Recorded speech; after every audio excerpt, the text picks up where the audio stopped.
Si on porte le chandail orange, c'est pour se souvenir et honorer les enfants autochtones qui sont passés par les pensionnats pour autochtones. Et aussi pour sensibiliser les gens à l'impact de ces pensionnats sur les communautés autochtones du Canada.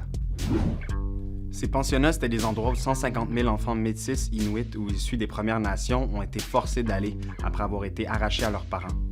On les envoyait là-bas pour les obliger à changer de culture et à adopter les habitudes de la majorité blanche.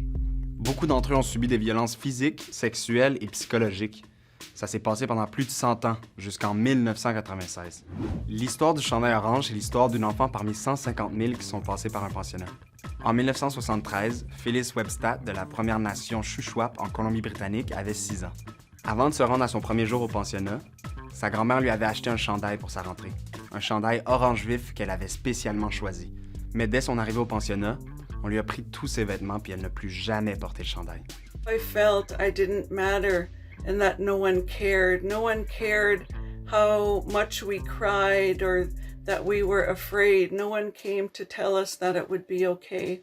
Phyllis a décidé de raconter son histoire en 2013. Ça a touché beaucoup de personnes, puis le symbole du chandail orange est né à ce moment-là, tout comme la journée du chandail orange, qui a lieu le 30 septembre. Cette date a été choisie parce que c'est la période de l'année où les enfants étaient forcés de quitter leur famille pour les pensionnats. Maintenant, c'est une occasion d'ouvrir la discussion et aussi pour écouter les réalités des gens qui ont vécu dans les pensionnats. Pas besoin d'attendre au 30 septembre pour porter du orange en solidarité avec les peuples autochtones.